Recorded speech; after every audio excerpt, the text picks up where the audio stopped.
Samantha Engel, welcome. Thank you. I'm happy to be here. I love books. I love reading, so this is going to be fun. Good, yes. I love books, reading, and like specifically like kids reading. Mm-hmm. So before we talk about reading and books and all the things that we both love, tell me about, like, just give me what is the 101 of Read Association? What is it? What does it do? Well, like, what's the 2-sentence story about Read? Yeah.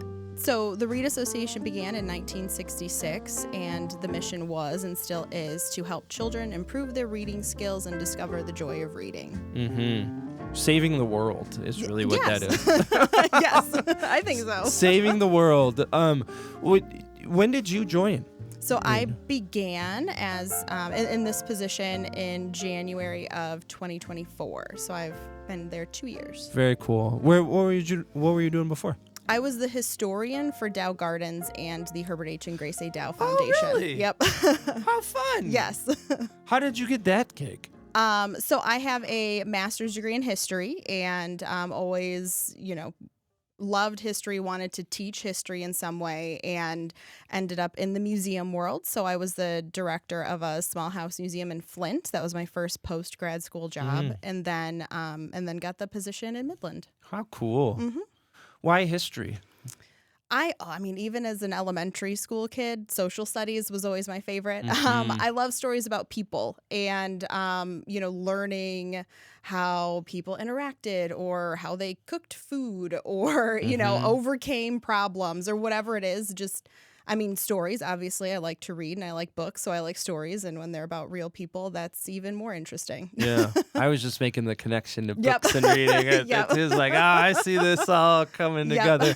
Yeah, that's true. I guess I've never really thought this explicitly, but I did really like social studies too for that reason. Like, because it was stories. It was like, look at this guy and how he was like, I don't like you, I'm gonna conquer you. And then they're like, what do they do? And all of that, did he actually cut down that apple tree or not? Like the mysteries of that.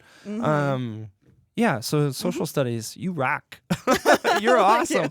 I love that. So then you became the historian at the Gardens. Yes. Yep. Like what did all of that entail? Because typically you're like public facing, you don't think you may not necessarily connect that to history and historicity. So what were you doing there? Yeah, so at Dow Gardens and the foundation, they held all of the family letters and photographs and all that kind of stuff of the Dow family. So we had a very limited in scope but really deep archive of the Dow family and Herbert Dow.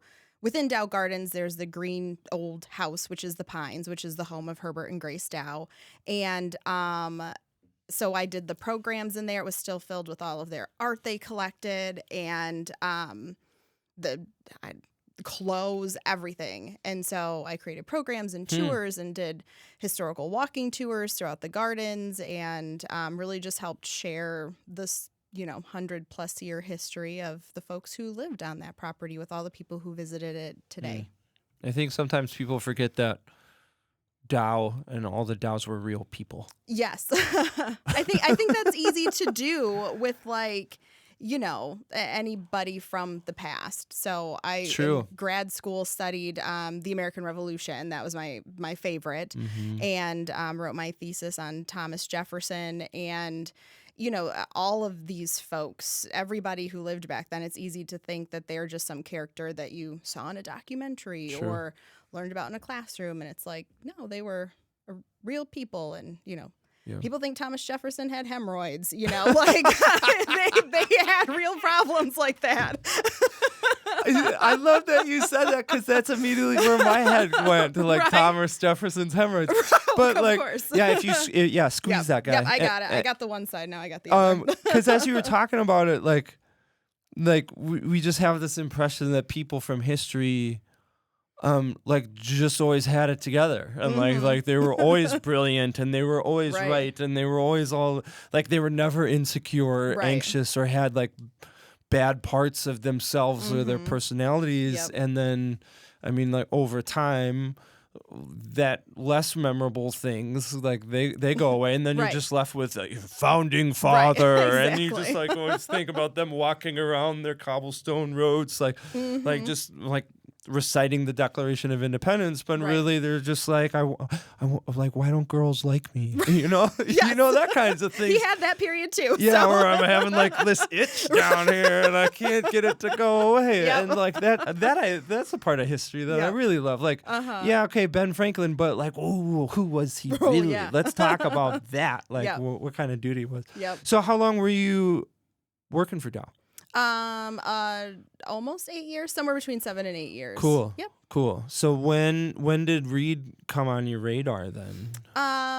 You know, I was my husband actually had been a Reed mentor in the past, and he had known when he was a kid, like several people who were Reed mentors, because Reed really got started with mentor programs taking place in churches. So through his church, he had learned as a kid about it. And so I knew about Reed. And when I saw the job posting for this position, I wanted to work in Saginaw. I lived in Saginaw, so I had not yet worked in the town I live out of town, but in the area that I lived in the county I lived in. And, you know, it just felt like a really important role, helping kids read and making a really positive impact in the community. And that's what I was drawn to. Is the Read Mentor, like, can you go like as a one-time thing? Or is it like you do it like every week, or like talk to me about that? Yeah. So the program that Reed has had since its beginning essentially is this mentor program. And the idea is a trained adult volunteer mentor is paired with a kid who needs reading help. And though the program has changed in some different ways and now mostly takes place in schools during the school day, you're making like a school year commitment to once a week show up and give your one-on-one, undivided attention to this kid and help them read and be a positive adult presence in their life. You never know what these kids are dealing with in school, out of school, anywhere. And so for them to feel like they have a community that cares about them, I think is really important. And if you can build their reading skills at the same time, that's wonderful. Yeah, speaking as a former teacher too, like sometimes kids also just need somebody else telling them that this is important. Like you're the teacher, or you're the dad or the mom saying like school's important, or you should love reading and all those things. And for whatever reason, it doesn't necessarily connect or have an effect. But when that mentor comes in and says, you know what book I love, and like, oh my God, I love this book, and that cracks open the world of reading for them simply because it was a different person, or it was an older man that you like, and you hadn't had a relationship like that before, or an older sister kind of feeling relationship, and it just like anything that works. I feel like I might have been a Read mentor in high school. Did you ever work with schools? There were some different programs. I went to Michigan Lutheran Seminary. Okay, I don't know off the top of my head what was going on. I feel like maybe we went to like Buttman Fish or something like that. Yeah, we have a program at Buttman Fish. So I'm like throttling through a memory that I haven't thought of in like 30 years. Wild. Yeah, Read mentors. Yes. Woo, you guys are we'll awesome. Claim you. We'll just claim you. Yeah. So, when I had you give the 101 of Read Association, it was all about kids and literacy and reading. What exactly does Read Association do? We just talked about mentorship. As long as we're going down this road, other than the mentorship, what else does Read do to help kids read? Yeah, so we also have a tutoring program, which is newer. So our offices are located at 100 South Jefferson. We're right next to the Castle Museum. And there we have our office and then our Family Literacy Center. And so we have a tutoring program that largely operates out of the tutoring center. And this is generally for kids who, they're seriously lacking in their reading abilities. It's not like, little Billy needs a little extra help. It's like little Billy missed something very early on and needs somebody to start back at the beginning. So we use a specific program. It's called the Barton system of reading and spelling. And you're starting with that early phonics work, letter sounds, that kind of thing. And you're building up to whatever level in the program meets their appropriate grade level fluency. And so the mentor program is like, that good one-on-one attention and support, but the tutoring program is really this structured program meant to, really help these kids build skills in a sort of scientifically proven way. And then we have our family literacy program called Raising Readers Academy. And in that, we work a lot with the parents. Kids have their own little activities they're doing, and then the kid and the parent will do an activity together. But the idea is that we're introducing and having conversations about activities that parents can do to engage their kids at home. Because learning, of course, takes place outside of school, and they need those things reinforced once they leave school or before they reach school in some cases. And so, it's little things like, you can play games with letter magnets on the refrigerator and we send them home with these tools. And so that's a multi-week program that we do several times throughout the year. I want to give you props for that program specifically because I was a former teacher and now I'm a parent with 3 wonderful girls, and it's even hard for me as a former educator to think about how do I help my girls read, because you're kind of overwhelmed with life and there's so many things to do and everybody's busy all the time, and then you have a child that starts to struggle in reading, and then it's like, oh, what do I do to help? And so for you guys to provide that assistance, reading assistance, literacy assistance, not just to kids, but also to families, I think is so brilliant because parents also are thinking the tutoring is great and school is great, but I also want to be doing something I can at home, and not necessarily a 2-hour long read aloud, but having those letters on the refrigerator, or how do you spell this word, or tell me a story, or the 5 minutes of read aloud before they go to bed.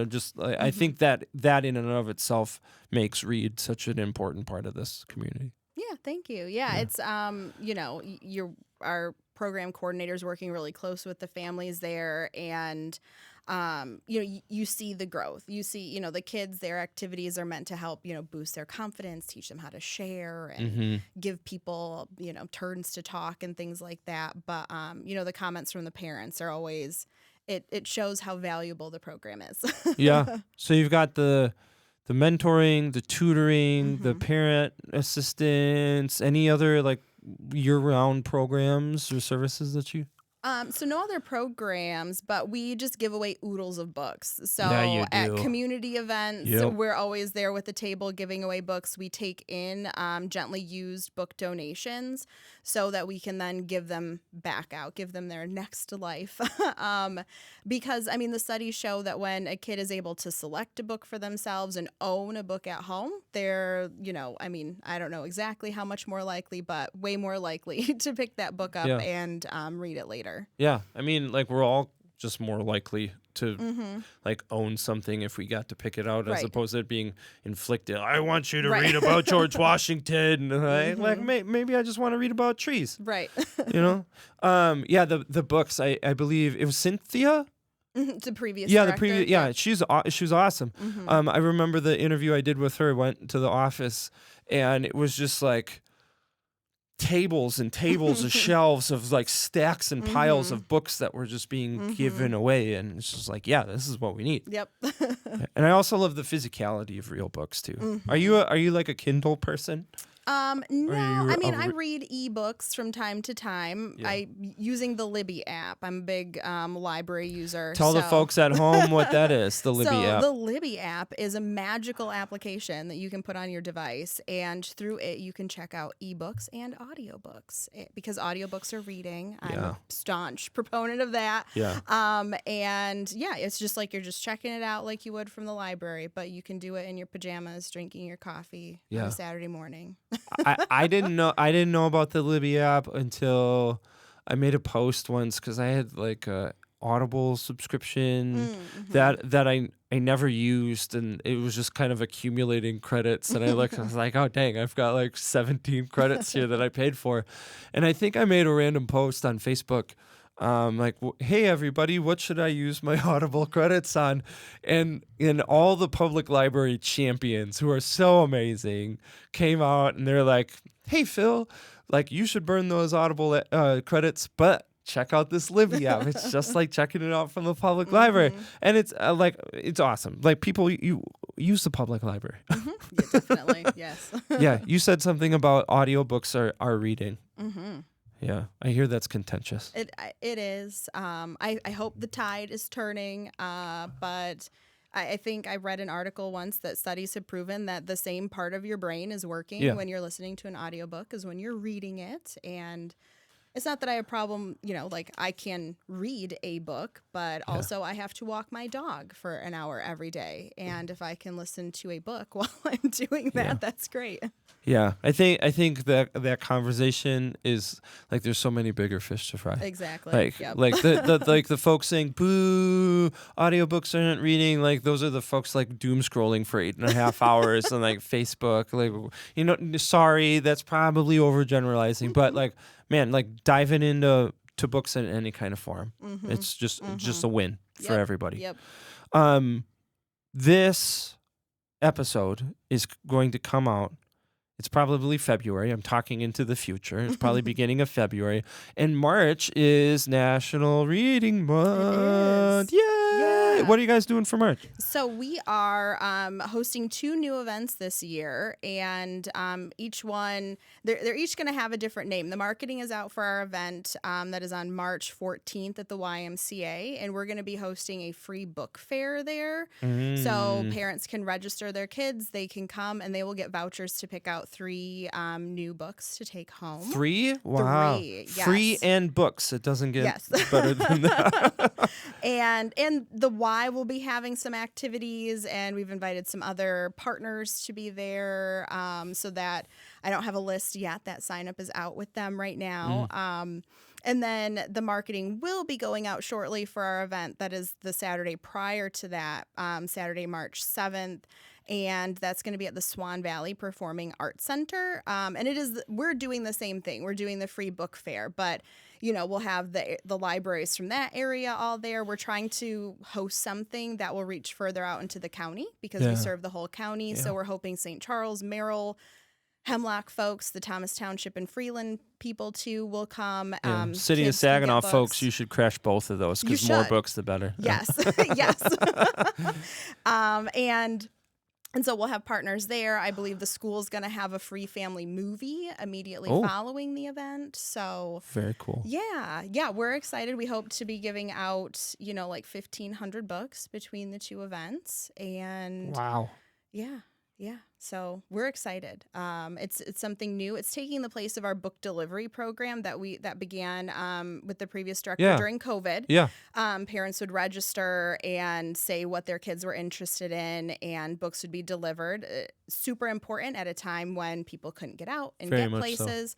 But now we really want to try to place that agency back in the hands of the kids, and so they can have that shopping experience. True. And they'll get their little vouchers, and they'll have to decide for themselves which books they want to pick and turn them in and take their books and then go do other fun things with the other cool people who will be there. The most excited I see my daughter is at school when they're doing Scholastic Book Fair, and she gets to run up and down those tables and look at all of the books, and she's got like anybody walking into a bookstore coming out with a stack of 15 books. I remember that being in 3rd grade at Pine Avenue Elementary School in Elma. Pine Avenue Panthers, how do you feel? And having that experience of looking at all the books and being able to really see there, and like you said, choosing that book is so important. You don't want to just get a book, you want them to read the book. And so anything that you can do. I would also imagine logistically it's easier for you guys to take 1,500 books and put them in a room and have people come to you than hop in a van and deliver them. Yeah, we had amazing volunteers who would help package all these orders, and then we would map out the route and put 10 to 15 stops or so in a route, and then we would find volunteers to do that. But it gets harder. to find volunteers. And It's true. So I'd be lying if I said that wasn't one of the considerations. But again, I think that the kids doing the thing on their own is the big draw for us. Yeah, that'll be it. Both of those events will be super cool. So tell us the dates, locations again, just so that folks have one more chance to hear it. Yeah, so Saturday, March 7th at the Swan Valley Performing Arts Center from 12 to 2, and then Saturday, March 14th from 11 to 1 at the YMCA right here in the city of Saginaw. Very cool. And so, folks, if you need the graphic or the flyer reminder, if you want to keep connected to Read and all of that, where would they go? Yeah, so they should definitely follow us on Facebook. We are the Read Association of Saginaw County, and we post tons of stuff. Our office manager is awesome and creates really cool and fun and funny reels and flyers and all of that. All of those details will be there. Our website, which has not yet been updated with our new logo and branding, but the website is readsaginaw.org. And I would imagine folks that are interested in the mentoring and the tutoring and the parent assistant, that's where they would go to get more information about how to sign up for that? Yep, you can do that, or you can email. The email's really easy for that. Just email office@readsaginaw.org. Awesome. Do it, people. Yes. We need more kids reading better, reading every day, getting away from the screens. I know we all battle it. Adults battle it. It's not just a kid thing. Adults, we got to do better too. We got to listen to the audiobooks. We got to pick up the physical books. We got to get our brains off the screens.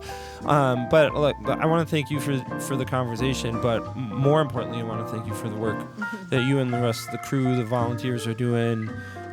Really fighting the good fight. And it's an investment into our kids and into the future. And sometimes that can make it feel like it's less urgent, but man, so important for their quality of life, for our community, for our culture, for our country. So I want to thank you so much for joining me and for all the work that you do out in the community. Yeah, thanks for having me. I appreciate the opportunity to share. You're awesome. Thank you. I love that conversation. Yeah, and we fit in